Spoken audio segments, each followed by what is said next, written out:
চলে এলাম আবারও একটি ভিডিও নিয়ে। আমি আমার সংসারে আজকে একটা অন্য ভিডিও আমি দিচ্ছি, যেটা হচ্ছে অম্বুবাচী হয়ে গেলে তার পরের দিনকে, মানে অম্বুবাচী শেষ হওয়ার পরের দিন কিভাবে আমি ঠাকুরঘর পরিষ্কার করেছিলাম। ঠাকুরঘরে জানি, ছোট থেকে শুনে আসছি, অম্বুবাচীর পরে সমস্ত দেবদেবীদের পরিষ্কার করে, তাদের যে সমস্ত আসন থাকে আসন পরিষ্কার করে আবার নতুন করে আসন পেতে তারপরে আবার পুজো করতে হয়। তো তাই সেই ছোটোবেলা থেকে যা দেখে এসেছি তাই আমি ফলো করতে চেষ্টা করি। তো যদি আমার ভিডিওটা ভালো লাগে তোমরা কিন্তু অবশ্যই একটা সাবস্ক্রাইব করো, আর লাইক আর শেয়ার করতে কিন্তু ভুলো না। যদি ভালো লাগে বন্ধু বান্ধব আত্মীয়দের সঙ্গে একটু শেয়ার করে দিও, তাহলে সবাই আমার গোপাল সোনাদের, আমার রাধাকৃষ্ণ, আমার মা লক্ষ্মীকে দেখতে পেয়ে যাবে। আমি অনেক দিন পরে আবার ভিডিও দিতে এসেছি বলে তোমাদের কাছে আমি প্রতি ভিডিওতেই এখন ক্ষমা চেয়ে নেব, কেননা এইটা আমার দোষ। আমি ভিডিও প্রতিদিন ছাড়তে পারিনি, কিছু কিছু অসুবিধে থাকার জন্য আমি এইটা করতে বাধ্য হয়েছি, ভিডিও করতে পারিনি। যাই হোক, সেটা আমি আগেও বলেছি, আজকেও বলছি। তোমরা সেটা আমাকে আমার ত্রুটিগুলো মার্জনা করে নিও। আর তোমরা কিন্তু অবশ্যই একটা কমেন্ট করো। কমেন্ট করলে যে তোমাদের যেমন ইচ্ছে, ভালো মন্দ যেরকম ইচ্ছে কমেন্ট করতে পারো, তাতে কিন্তু আমার কিচ্ছু রাগ হবে না। সব দেবদেবীকে সমস্ত আসন পরিষ্কার করে, আমার পাথরের সিংহাসন সমস্ত পরিষ্কার করে ফেলেছি। আর তারপরে পরিষ্কার করে সবাইকে স্নান করালাম, সব ঠাকুরকে স্নান করিয়ে আবার তাদেরকে নতুন পোশাক পরালাম। নতুন বলতে মানে কাঁচা পোশাক, কাঁচা জামা কাপড় সমস্ত পরালাম, পরিয়ে আবার বসিয়েছি। আমার রাধা গোবিন্দকে স্নান হয়ে গেছে, তাদের সাজসজ্জা করিয়ে দিচ্ছি। এবার গোপাল সোনাদেরও স্নান হয়ে গেছে, সকলের একসাথেই স্নান হয়ে গেছে।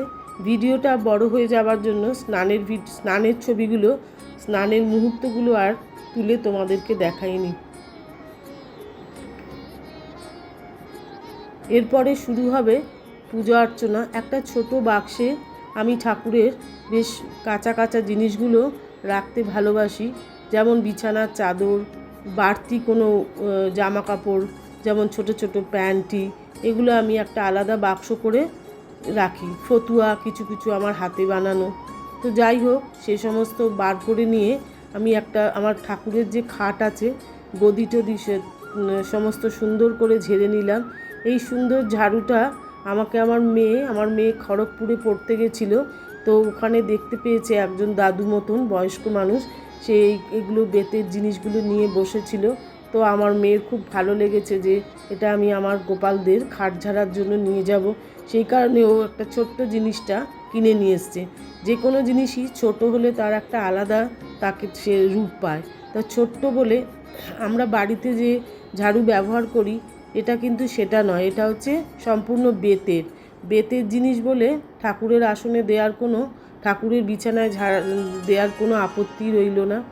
ঠাকুরের সমস্ত চাদর বদলেছি বলে চাদরের সমস্ত বালিশের ওয়ারগুলোও পরিয়ে নিলাম। ছোট ছোট যে আমার ঠাকুরের গোপাল সোনাদের বালিশের ওয়ার, সেগুলোকেও পরিয়ে দিলাম। দিয়ে খাটটাকে সুন্দরভাবে গুছিয়ে তারপরে আমি অন্য কাজগুলো শুরু করব। এটা আমার সকালবেলাকার কাজ। সকালে প্রথমে স্নান সারার আগেই এই কাজগুলো করে নিয়েছি। এই কাজগুলো করে নিয়ে তারপরে আমি আবার পরে বেলাতে আসি, তখন আমি স্নান বা রান্না বাড়ি সংসারের বাকি যে কাজগুলো থাকে সেগুলো সব সেরে তারপরে আমি আবার ঠাকুর ঘরে আসি। প্রথমে প্রাত্যহিক আমি প্রত্যেক দিনই সকালবেলা উঠে জামা কাপড় ছেড়ে তারপরে একবার ঠাকুর ঘরে আসি, আবার দুপুরবেলা 12টা 12:30টার সময় তখন এসে পুজো করি। তো আজকে তো একটু বেশিক্ষণ টাইমই লাগবে, কিছু করার নেই, কারণ ঠাকুরের আসন প্রত্যেক দিন তো আর নামানো হয় না। বিশেষ বিশেষ দিনে ঠাকুরের সমস্ত আসন নামানো হয়, আর প্রত্যেক বৃহস্পতিবার ঠাকুরের আসন সমস্ত বদলানো হয়। তো মা লক্ষ্মীকেও নামিয়েছিলাম, যেহেতু অম্বুবাচীর পরের দিন, সেই জন্য আর বৃহস্পতিবার বলে মানলাম না। পরের দিনকেই, সে দিনটা হচ্ছে শুক্রবার দিনকেই আমি মা লক্ষ্মীকে নামালাম। কিন্তু আমি মা লক্ষ্মীর ঘট কিন্তু কোনো রকম হাত দিইনি বা ঘট বদলাইনি। ঘট যেরকম ছিল সেরকম পরিস্থিতির মধ্যে ঘট সেরকমই আছে। ঘটে কোনো রকম কিচ্ছু করিনি, মা লক্ষ্মীকে স্নান করিয়ে নিয়েছি। ঘট কিন্তু বদলাবো আবার পরের বৃহস্পতিবার। তোমরাও কি এরকম করো? যদি এরকম করে থাকো তাহলে আমাকে একটু জানিও, বা কী করো সেটাও আমাকে একটু বলো। হয়তো আমি সব জানি না, যে আমি ছোটোবেলা থেকে আমাদের বাড়িতে খুব ঠাকুর পুজো হতো তো সেই জন্য সেই সব দেখেই আমি অভ্যস্ত হয়ে গেছি। আবার যখন শ্বশুরবাড়িতে এলাম, শ্বশুরবাড়িতে এসেও দেখলাম শ্বশুরবাড়িতেও অনেক ঠাকুর পুজোর অনেক রকম নিয়ম কানুন সমস্ত আছে, তারাও খুব মানতেন। সেই কারণে শাশুড়ি মায়ের থেকে দেখো কিছু কিছু জিনিস আমি শিখেছিলাম। আমার শ্বশুরবাড়িতেও আমার বাপের বাড়িতেও খুব ঠাকুর পুজোর একটা চল আছে। আমার বাপের বাড়িতেও গোপাল সোনাদের এবং আমাদের আত্মীয় স্বজনের অনেকের বাড়িতেই এই গোপালের পুজো হয়। গোপাল সকলের বাড়িতেই প্রায় আছে। তো এবারে সিদ্ধিদাতা গণেশের পুজো দিয়ে প্রথম শুরু করলাম।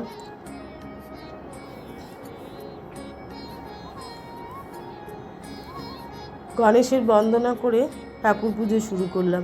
আজকে না তেমন একটা রান্নাঘরের কাজ করিনি, জানো কেন কি রান্নাঘরের যদি বেশি কাজ নিই তাহলে ঠাকুর ঘরে এসে প্রচুর সময় লেগে যায়, তখন আর পেরে ওঠা যায় না। সেই কারণে আজকে রান্নাটা খুবই শর্টে করে, সেই রান্না তোমাদেরকে আজকে আর দেখাইনি। খুব শর্টে রান্না করে আমি আজকে তাড়াহুড়ো করে স্নান টান সেরে ঠাকুর ঘরে চলে এসেছি। এসে ঠাকুরের যা কিছু পুজো অর্চনা সমস্ত করব, তারপরে আবার বাড়িতে সবাইকে খেতে দেবো। তো আমার গাছে এত ফুল হচ্ছে না, মানে ফুল আমি সামলাতে পারছি না। বিশ্বাস করো, এত সুন্দর চাঁপা হচ্ছে, নাক চাঁপা, তার সাথে তেমনি সুন্দর বড় বড় জুঁই হচ্ছে। আমার খুব খারাপ লাগে যে আমি একদমই গাছপালার, আমার ছাদে যে বাগান আছে সেই বাগানে একেবারেই যত্ন করতে পারি না, জানো, সময় করে উঠতে পারি না।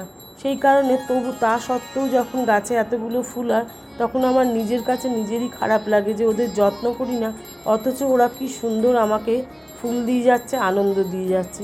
তো যাই হোক, তোমাদের সাথে গল্প করতে করতে বেশ সময়টা কেটে গেল। ঠাকুরের আরতিটা তোমরা দেখো।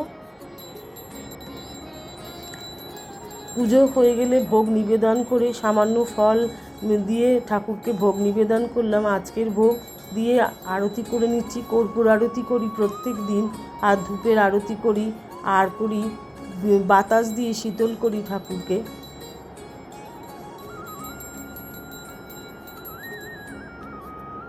তোমরা যদি, আমি আবারও বলছি, আমার গোপাল সোনাদেরকে দেখতে ভালোবাসো বা দেখতে চাও তাহলে কিন্তু তোমরা অবশ্যই একটা কমেন্ট করো আর একটা সাবস্ক্রাইব করে আমার পাশে থেকো। আমি নতুন বন্ধুদেরকে বলছি, যারা নতুন বন্ধু আমার এই পরিবারে, তারা কিন্তু আমাকে একটা ভিডিওটা ভালো লাগলে অবশ্যই কিন্তু একটা সাবস্ক্রাইব করে দিও। আজকে তাহলে এই পর্যন্তই। আবার আরেকটি ভিডিওতে তোমাদের সঙ্গে দেখা হবে ও অনেক অনেক গল্প হবে।